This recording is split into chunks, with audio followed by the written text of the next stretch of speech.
Elara Summers was elbow-deep in a bucket of sunflowers when a man in a navy suit and aviator sunglasses stopped in front of the flower stall and said, "I'll take all the roses." She blinked, glancing up through the spray of golden petals. "All the roses," she repeated, brushing a curl behind her ear. "That's like 6 dozen." The man didn't even flinch. "Perfect." Elara narrowed her eyes. "Are you planning on proposing to someone or apologizing for something really bad?" He let out a soft laugh, low and smooth. "Neither. Just thought they looked nice." She tilted her head at him. "You're buying 72 roses because they look nice." "Exactly." Elara gave him a long, suspicious look. He didn't look crazy. In fact, he looked like he'd just walked out of a glossy magazine, spread sharp jawline, dark hair combed back, expensive cologne that made her pulse skip.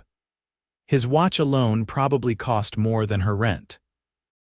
Still, something about the way he smiled, not arrogant, but quiet and patient, made her grab some wrapping paper from under the table. "You got a name, Mr. Rose Guy?" she asked as she bundled the first bouquet. He hesitated.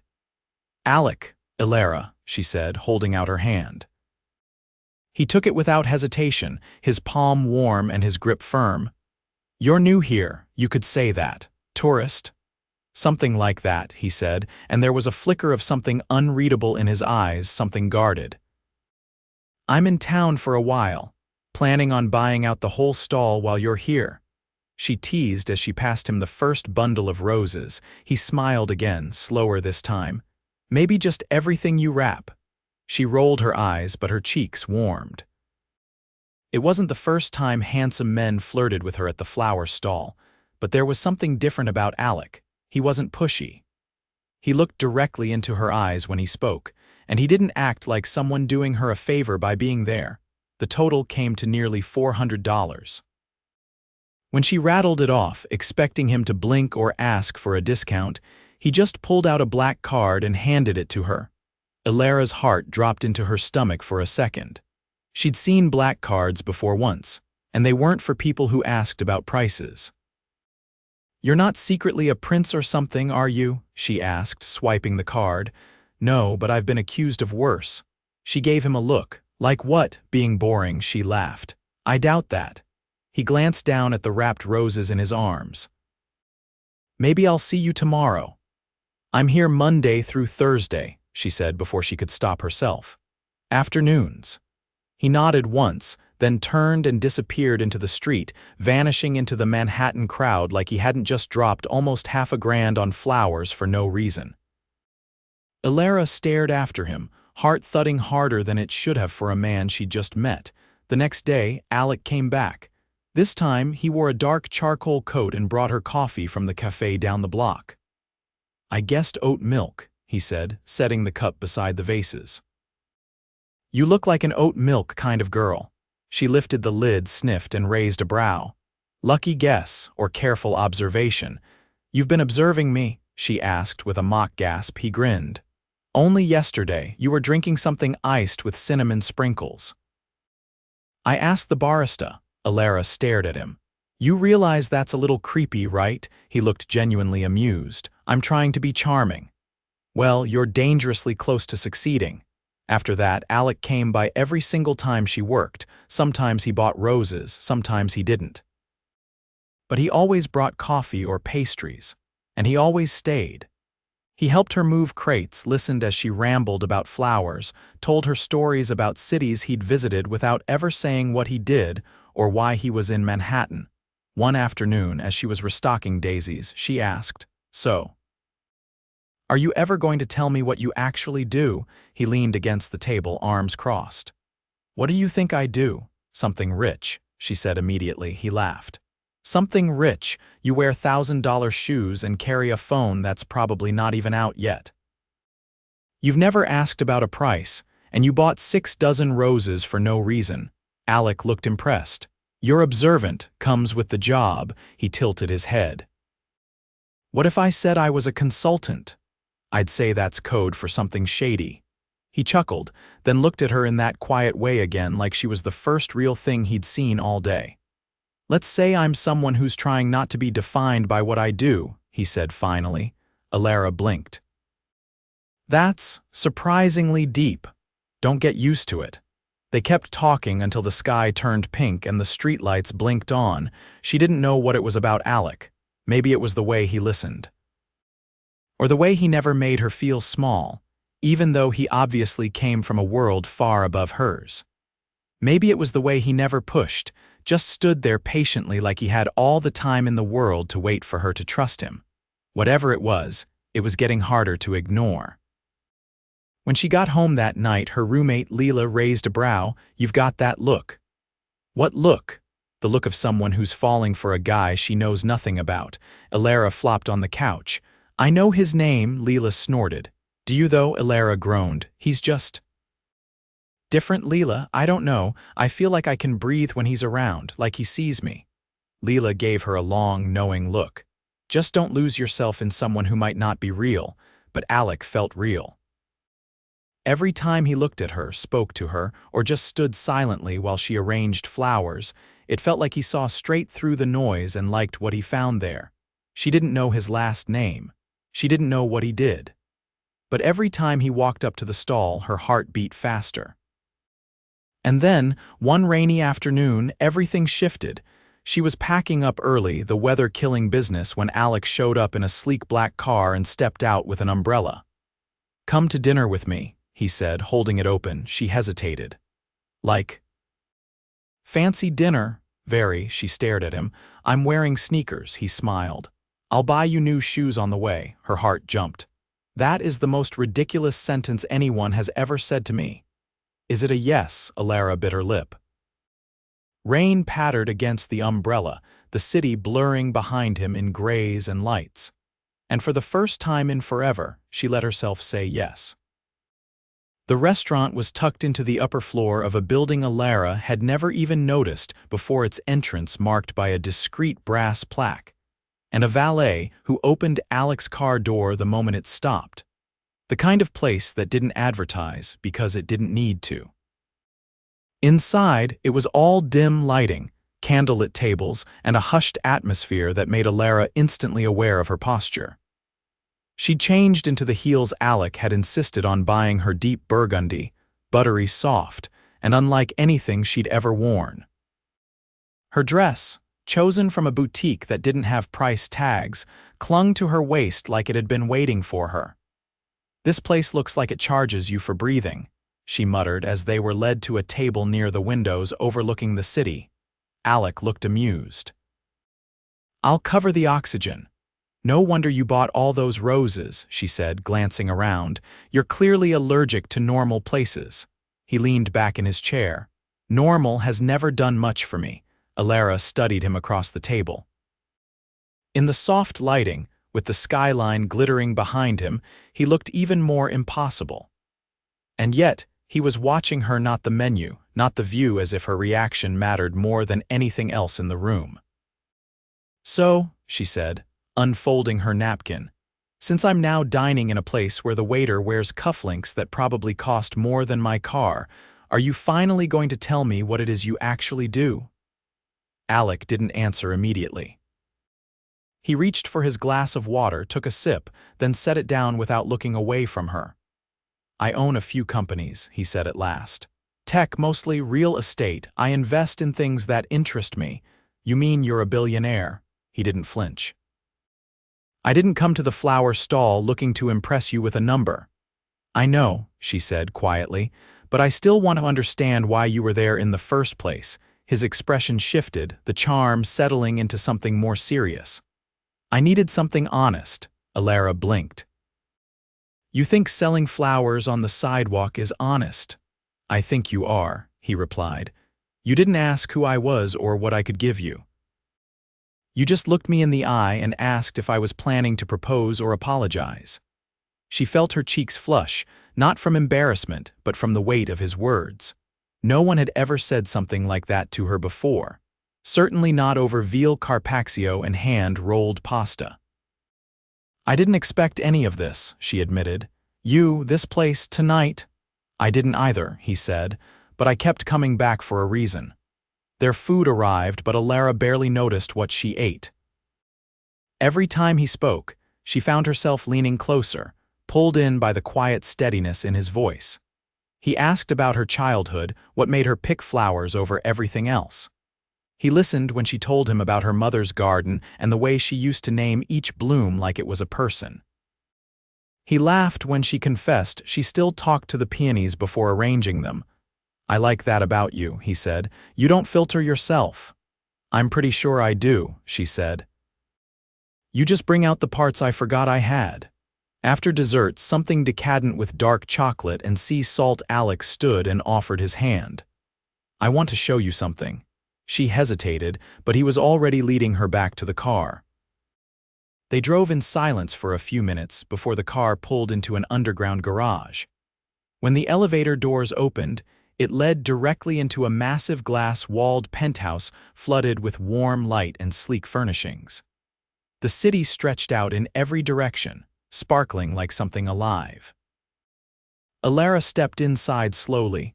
"This is your place," Alec nodded. "One of them."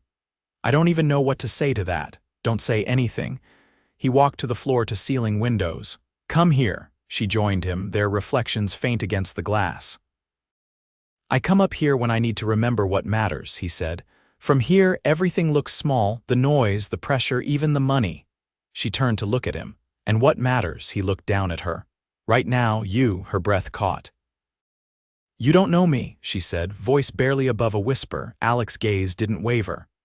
"I know what I feel." She couldn't look away. Her entire body was humming with something she didn't have a name for, and yet something inside her pulled back. "I'm not part of your world, Alec," she said. "This," she gestured around the apartment, "isn't real to me." "I'm not asking you to live here," he said. "I'm asking you not to walk away. I don't want to be a story you tell your friends at some future party. That time I dated a girl who sold daisies." Alec stepped closer. "I don't tell stories, I build them." His words settled deep inside her. Still, a part of her hesitated. "I need to think," she said. "This is a lot," he nodded. "Then think. I'll wait." She left that night without looking back, her heart tangled in things she couldn't name. But the next afternoon, he didn't come to the flower stall. Nor the next. By day 3, she was pacing behind the table, every nerve on edge, every car she heard sending her heart racing. Leela found her that night staring at her phone, the screen dark. "So you fell for the billionaire after all," Leela said, setting down a grocery bag. "I didn't fall," Elara muttered. "I leaned." "Did he lean back?" "I thought he did." Leela sat beside her. "So go find out." Elara looked at her. "What if I'm just another pretty thing in his world full of shiny objects?" Leela shrugged. "Then you walk away knowing you were brave enough to ask." By morning, she'd made up her mind. If Alec wasn't coming to her, she was going to him. Elara stood outside the glass tower with her fingers curled into fists inside her coat pockets. The doorman gave her a polite nod but didn't move. She didn't expect him to. No one just walked into a building like this without permission. "I'm here to see Alec," she said, steadying her voice. The doorman didn't blink. "Do you have an appointment, miss?" "No, but he knows me. Could you just let him know Elara's downstairs?" He gave her a look that hovered between apologetic and unmoved. "I'm afraid I can't do that. Mr. Blackwood isn't currently in residence." Her lungs stalled. "He's not what?" "He left for Geneva 2 days ago." Elara stepped back, her heart thudding. "Did he say when he was coming back?" "I'm sorry, I don't have that information." She nodded slowly, backing away without another word. The cold wind bit at her cheeks as she walked toward the subway, her mind spinning. Geneva. He'd left the country, without a message, without a goodbye, without anything. She told herself not to take it personally. Maybe it was business. Maybe it was urgent. Maybe everything she'd felt during that dinner was a trick of soft lighting and expensive wine. But even as she tried to convince herself, her chest felt hollow. By the time she got back to her apartment, Elara had buried the ache beneath a layer of resolve. She wasn't going to wait around for someone who vanished the second things became real. Whatever Alec had meant to her, whatever he still might, she had a life to live, and it wouldn't stop just because he'd disappeared into a jet stream. For the next week, she threw herself into work. She picked up extra shifts, restocked flowers before the sun came up, and rearranged the stall twice a day. She didn't mention Alec to Leela. Not once. And Leela, to her credit, didn't ask.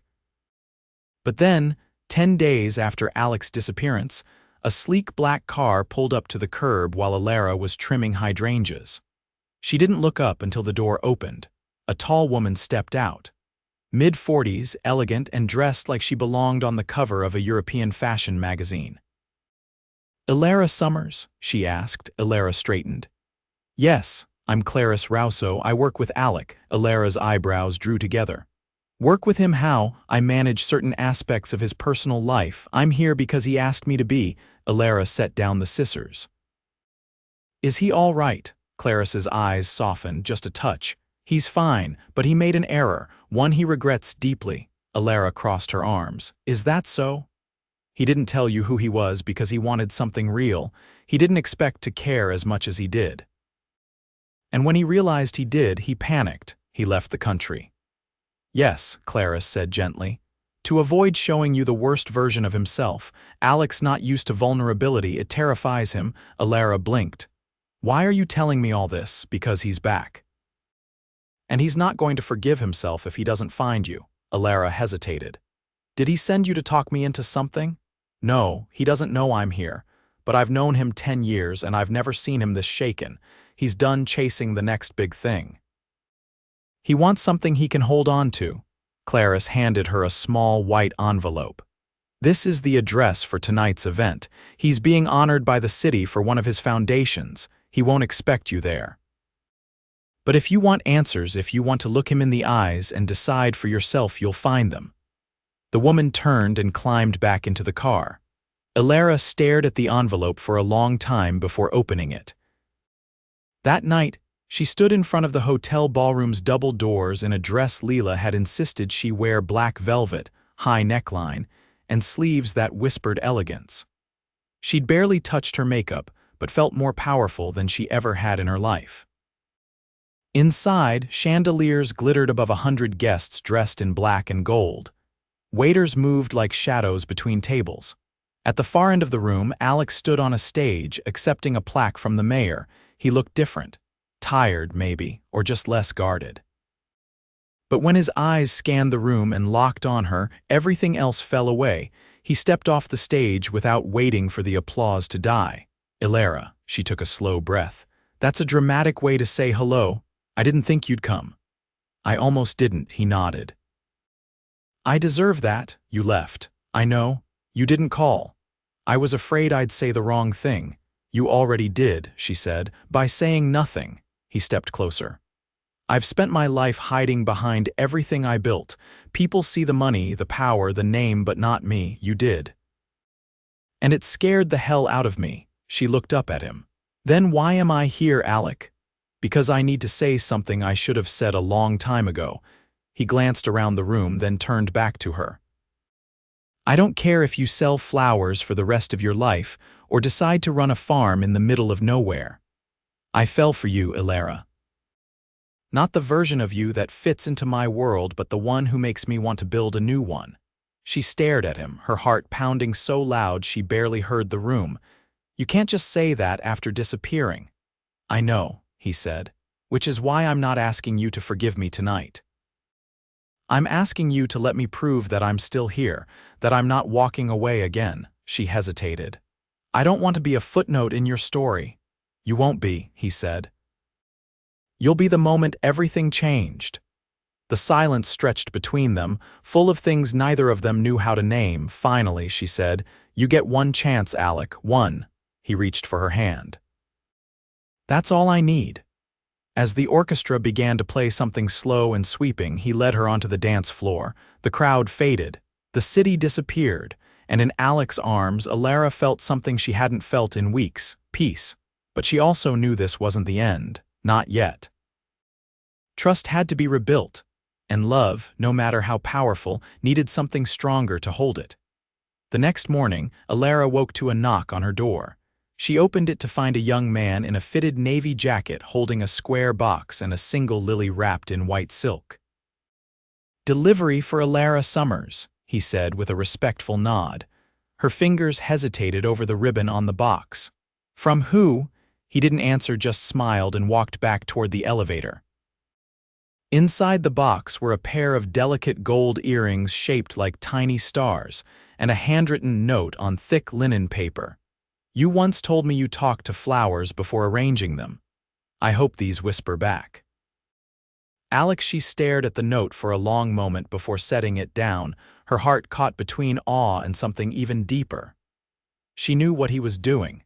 He wasn't trying to impress her anymore. He was trying to see her, to make her feel seen, and it was working. Still, she didn't rush back to him. Instead, she took her time. She showed up to her shifts, she laughed with her regulars, she lived her life. But now it existed alongside a quiet anticipation. 2 days later, Alec showed up at the stall again. He didn't bring roses, he didn't bring coffee. He just stood across from her, hands in the pockets of his coat, waiting until she looked up. "You're early," she said, brushing pollen from her knuckles. "I didn't want to miss you," she hesitated. "I got your gift." "I hoped you would." She tilted her head. "You could have just called." "I could have," he said, "but I didn't want you to feel obligated to answer." Her eyes searched his. "You're being careful, you matter," he said simply. "I don't get many second chances." "I'm not wasting this one," she exhaled, her fingers curling around the edge of the table. "What does this look like to you, us, moving forward?" He didn't hesitate. "It looks like time, like finding out what makes you laugh when no one's watching. Like giving you space to be exactly who you are without ever asking you to change." She studied him. "And where do I fit into your world?" "I don't want you to fit into it," he said. "I want to build something new for us." Elara looked down at the tulips she'd just arranged. "I'm not used to being someone who's chosen, not like this." Alec reached into his coat and pulled out a small, folded blueprint. He opened it on the table between them. She leaned in, eyebrows pulling together. "What is this?" "Elise," he said, "on a storefront, near the High Line. South-facing windows, enough space for a full shop, a walk-in cooler and a small greenhouse in the back." She blinked. "You want to open a flower shop?" "I want to open your flower shop." Her lips parted. "That's insane," he nodded. "A little, but I did the math. You own it outright. I put the deed in your name this morning. It's yours." She gaped at him. "You can't just give me a business." "I'm not giving it to you," he said. "I'm investing in you, and not just with money." Her hands trembled slightly as she folded the paper again.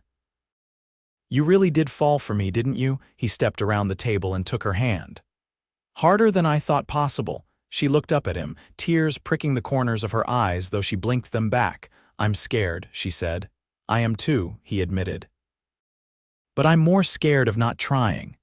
When she leaned into him, resting her forehead against his chest, he wrapped his arms around her like he'd been waiting to do it forever. For the first time, she didn't pull away. The following weeks moved fast. The flower stall closed for good on a Thursday. Elara packed her buckets and bundles into a borrowed van, tears slipping down her cheeks as she said goodbye to the little corner that had given her so much. Alec showed up that evening to help install the first set of shelving in the new shop, his sleeves rolled up, sawdust in his hair. They painted together at night, put together displays, and argued over lighting fixtures. He insisted on chandeliers. She insisted on track lights. They compromised with both. The grand opening landed on the first day of spring. Alec stood beside her as customers filtered through the wide glass doors, the scent of jasmine and eucalyptus curling through the air. A small brass plaque hung beside the entrance. "Lara's garden rooted in love." She stared at it, then at him. "You did all this." "We did," he said. Later that evening, they sat on the bench outside the storefront, sharing leftover cake from the ribbon-cutting ceremony. Lights glowed inside. Music drifted out. Her hands were covered in glitter from a spilled bouquet wrapper. "I kept thinking," she said, licking frosting from her finger, "that this would never happen for me, that people like me didn't get endings like this." He reached over and brushed a petal from her hair. "Maybe you just needed someone to remind you were never people like them. You've always been more." She reached into her pocket and pulled out a single daisy already wilting. "I kept this," she said. "From the first day you came to the stall." He took it from her, his expression softening. "You remembered." "I remember everything," she said. The way you looked at me like I wasn't invisible, like I was new, you were, he said. You still are. A comfortable silence settled over them, the kind that only comes when nothing else needs to be said. Then Alec stood. I have one more thing, she raised a brow. More than a shop and a new life, he pulled something from his coat pocket. A small velvet box, her breath caught. He didn't kneel, didn't make a big speech. He just opened it, revealing a ring with a flower-shaped diamond nestled in gold vines. I'm not asking for an answer tonight, he said. But I will soon, because I'm not just falling anymore, I've already landed. Elara stared at the ring, then back at him, the edges of her vision blurring. You're serious, she whispered, more than I've ever been. She didn't take the ring. Not yet, but she stood and slipped her hand into his. Then don't wait too long, she said quietly, because I'm not going anywhere. He smiled and they stood together, surrounded by the scent of lilies and the city lights glowing like stars above them. And just like that, the girl who once sold flowers on a street corner became the reason someone built an entire garden. The first time Elara brought Alec to her childhood home in upstate New York, he stood in her mother's overgrown garden with his hands in his coat pockets, staring at the wild tangle of snapdragons and climbing roses like it was a lost city. She used to plant the lavender in a spiral, Elara said, kneeling beside a frostbitten patch of green. Said it kept the bees happier. Alec crouched beside her, brushing a stray leaf from her shoulder. Did it? She claimed it did. I think she just liked the shape. She paused, then added, she died before I moved to the city. I used to think if I could keep selling flowers, I'd still feel close to her. Alec didn't say anything right away. Instead, he ran his fingers through the soil, then looked up at her. We could bring this back. It would take months, she said. It's not just weeds. The soil's probably turned acidic and it's nowhere near the shop. He stood, brushing off his hands. Then it'll be our second project, she stared at him. You do that. Rebuild a garden just because it mattered to me. I'd rebuild the whole world if it meant watching you smile like that again. They spent the rest of the weekend clearing debris and unearthing old trellises buried beneath years of leaves. Elara found her mother's rusted watering can hanging from a broken hook and held it like something sacred. Alec didn't ask questions. He just handed her a cloth and helped polish the handle. Back in the city, things moved faster than either of them expected. The flower shop had to hire 2 new assistants to keep up with demand. A magazine did a feature on their unique greenhouse setup, and before long, Elara's little corner of Manhattan had become a destination, not because of the building or the branding, but because of her.